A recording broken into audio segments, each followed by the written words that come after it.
Assalamualaikum warahmatullahi wabarakatuh.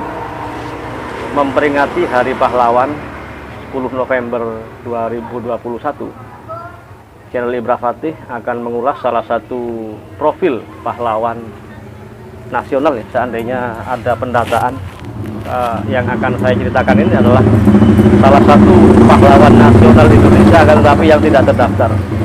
Begitulah ulama-ulama NU, ulama-ulama Nahdliyin itu sangat ikhlas dalam berjuang, tidak perlu pengakuan manusia, hanya pengakuan dari Allah Subhanahu wa Ta'ala. Salah satu pejuang yang ada di daerah Gondang Wetan, Kabupaten Pasuruan, tepatnya di desa Pekangkungan, itu adalah Mbah Saridin. Mbah Saridin itu yang sepuh apa yang muda? Yang tua. Yang sepuh ya. Mbah Saridin punya menantu Mbah Mudawam. Nah, Mbah Saridin ini dari mana, Gus? Dari Lontong Kraton. Kraton. Kalau Mbah Mudawam itu Dari Demak, ya. Jawa Tengah. Jawa Tengah. Kemudian saya akan bercerita sedikit tentang Kiai Saridin, di mana beliau merupakan salah satu tokoh pejuang, seorang kiai yang memiliki banyak santri, yang konon santrinya itu sampai ke wilayah pegunungan di Paserpan sana, sampai mentok ke Pantura, pantai utara Kabupaten Pasuruan, itu yang ke timur, ke selatan dan utara. Sedangkan ke timur banyak yang dari luar daerah, mungkin Banyuwangi, Kelakah dan sebagainya. Suatu hari Kiai Saridin ini diajak oleh warga untuk menyerbu markas Belanda yang ada di Kraton. Menurut kesaksian warga tersebut, terletak di sekitar daerah markas Yon Sipur atau pabrik kulit sana. Padahal warga yang mengajak ini hanya tidak sungguh-sungguh berkata kepada Kiai Saridin, "Ya gimana kalau nanti malam kita serang pos Belanda, markas Belanda yang ada di Gading?" "Nggih, monggo," begitu jawaban Kiai Saridin. Tapi ternyata warga itu hanya ngomong-ngomong iseng atau enggak serius. Sedangkan Mbah Saridin itu serius. Karena orang dulu kan, apalagi seorang ulama, kalau mengatakan iya itu ya iya. Sudah, Kiai Saridin tanpa sepengetahuan masyarakat sudah siap-siap. Disangkanya masyarakat yang mengajak menyerbu markas Belanda itu ya sungguh-sungguh serius. Setelah ditunggu sampai malam, jadi tidak ada yang kumpul gitu. Tidak ada yang kumpul. Akhirnya ya, sudah menyanggupi berangkat sendiri, ya berangkat sendiri. Dikira sudah kumpul di markas Belanda di Gading sana, di Gading Pasuruan. Ternyata tidak ada. Akhirnya karena sudah berjanji kepada dirinya sendiri, kepada Allah, akhirnya ya seorang diri, single. Akhirnya markas Belanda itu dipanteng atau diketapel sama Mbah Saridin, sehingga semua penghuni markas tersebut tiduran. Jadi pantengnya itu, Gus, ilmu sirep. Itu yang diceritakan oleh Gus Bahul. Ilmu sirep. Akhirnya dengan leluasa Mbah Saridin menyembelih semua Belanda yang ada di markas tersebut. Itu yang pertama. Kemudian yang kedua itu beliau sangat zuhud. Orang yang sufi, sangat lillahi ta'ala sekali dalam mengajar. Kalau ada santri mengaji yang suaranya sampai terdengar dari luar tembok musola ketika itu, maka langsung akan dilempar dengan batu bata. Begitu ikhlasnya. Terus apa lagi, Gus, yang kira-kira punya sejarahnya? Dalam bahasa Jawa tidak apa-apa, kita jelaskan. Mungkin bercerita saja kepada pemirsa channel Ibra Fatih ini, mumpung Hari Pahlawan, sambil kopinya diseruput, Gus. Boleh ngerokok dulu ya pemirsa.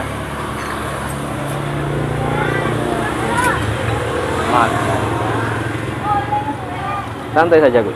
Rokok-rokokan. ciri khas orang NU itu ya begini ini.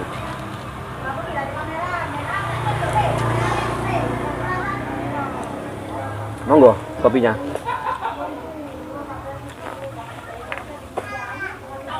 Tutup dulu ya, boleh ya.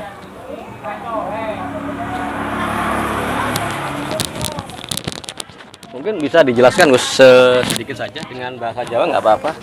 Nuwun sewu. Bagaimana cerita kedatangan beliau ke Pasuruan ini? Oh, ceritanya itu di desa Pekangkungan itu kan Banyak penjahat. ya banyak penjahat rampok apa itu yang ya sekitar judi-judi lah begitu kan. Daerah rawan lah gitu. Ya, rawan lah. Terus didatangkan ke Yang mendatangkan kok yang mendatangkan itu nama buyutnya Gus Ato. Kusato. Jadi mbahnya Ki Haromen. Iya, Abahnya tak mbahnya? abahnya. Abahnya. Dia siapa Gus?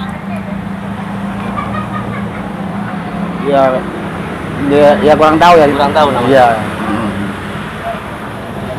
Didatangkan artinya Memberantas ya itulah perampokan. perampokan. Akhirnya Artinya ya sampai sekarang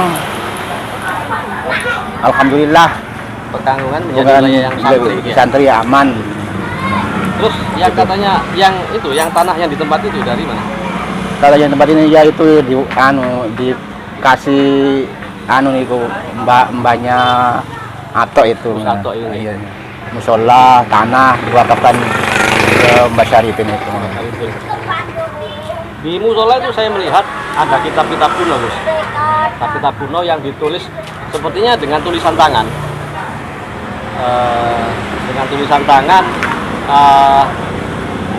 Sepertinya dengan menggunakan tinta Cina. Itu kira-kira peninggalan siapa? Ya peninggalan Mbak Syarifin. Mas Aridin. Ya, sampai sekarang ya masih ada di musola. Musola, ya. Ya, ada Terus di ini dalam. yang di bawah ini apa, Gus? Ini stigi, Kayu stigi ya. stigi Ini pemirsa, kayu stigi peninggalan siapa, Gus? Mbak Syarifin. Mas Aridin. Bentuknya seperti apa ini, Gus?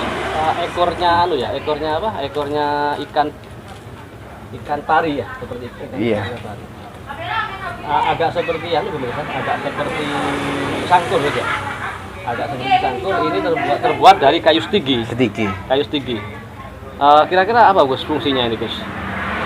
Ini fungsinya ini ya buat berdagang ya, bisa keselamatan insya Allah. Bisa Kalau yang dipegang pejabat-pejabat insya Allah tambah berwibawa. di bawah ya.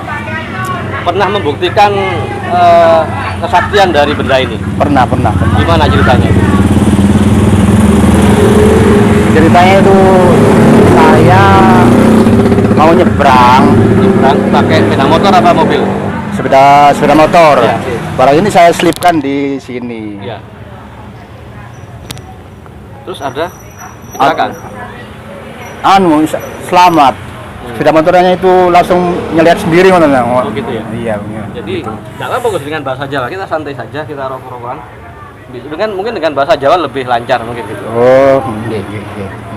Coba mungkin diceritakan kembali kepada pemirsa seperti apa peristiwanya, kesaktiannya ini. Kesaktiannya ini ya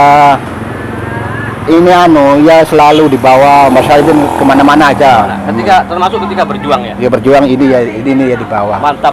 Pemirsa, ini bukti sejarah perjuangan beliau ketika mungkin juga dibawa ketika menghadapi Belanda di Gading ini. Ini barangnya. Terbuat dari kayu stigi.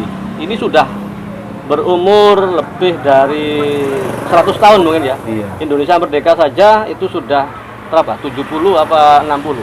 Berarti ini lebih dari itu. Kalau 100 tahun sudah ada ini. Ini bendanya terbuat dari kayu stigi. Nah, seperti ini. Seperti sangkur sebenarnya. Ini bisa dimaharkan enggak, Gus? Bisa. Oh, bisa dimaharkan. Iya. Pemirsa, ini bisa dimaharkan ternyata. Peninggalan Mbah Saridin dari kayu stigi dan sudah berusia hampir 100 tahunan lah, mau dimaharkan. Kira-kira kalau dimaharkan sampai berapa, Gus? Ya sekitar Berapa? ya tergantung Peminat ya. peminat. Tapi kalau 50 juta boleh. Insya Allah Insya Allah boleh. Ini barangkali para kolektor dan mungkin para pemirsa di rumah bisa menerawang ini ya, yang ahli terawangan ini asli apa tidak, yang ahli terawangan, yang ahli ilmu gaib, ahli ilmu hikmah, monggo diterawang. Apakah ada khodamnya? Yang penting ini kayu stigi dan dipegang oleh seorang waliullah. Insya Allah ada barokahnya di sini. Ya kita tidak tidak mengimankan bahwa ini punya kekuatan, semuanya dari Allah, tetapi bisa jadi ini oleh Allah diberikan keistimewaan karena sudah dipegang oleh seorang wali. Apalagi bahannya terbuat dari kayu stigi, di mana kayu stigi itu sudah memiliki keistimewaan tersendiri, Gus ya. Istimewa sudah. Bisa dimahar. Kalau ada pemirsa yang berminat bisa inbox di komentar, dan ini benda sejarah. Mungkin dinas-dinas terkait atau siapapun yang ingin merawat senjata ini, bukan senjata ya, kayu yang merupakan bukti sejarah dari perjuangan seorang waliullah bernama Mbah Saridin dari Pekangkungan, Gondang Wetan, Pasuruan, bisa dimaharkan. Ini ceritanya diambil dari dasar laut. Oh begitu ya? Iya. Bukan tumbuh di lautnya? Iya, ada di dalam Di dalam air? kayu. Oh ini ada kayu di dalam kayu? Ada kayu. Wah, ini berarti galinya Gus ya? Kayaknya memang seperti galinya. Ini bukan dipelitur ya pemirsa? Bukan asli. Nanti di foto insya Allah saya sertakan di sana bahwa ini asli, sangat sangat halus, dan karena sudah puluhan tahun, mungkin hampir 100 tahun, maka di sini sudah terlihat menghitam dan berat. Ini kalau seandainya di bawah, ini kan mirip senjata, tetapi aman karena ini bukan senjata tajam. Bisa ditaruh di sini misalnya seperti sangkur. Ukurannya juga pendek ya, pendek sekali. Ini mungkin ketika beliau menggerebek markas Belanda di Gading, mungkin ini di bawah ini. Ini termasuk bukti sejarah. Ada lagi yang bisa disampaikan, Gus, misalnya pesan-pesan atau pesan-pesan pada masyarakat bahwa kita sebagai generasi muda harusnya apa perjuangan kita dalam menghadapi memperingati Hari Pahlawan ini, Gus?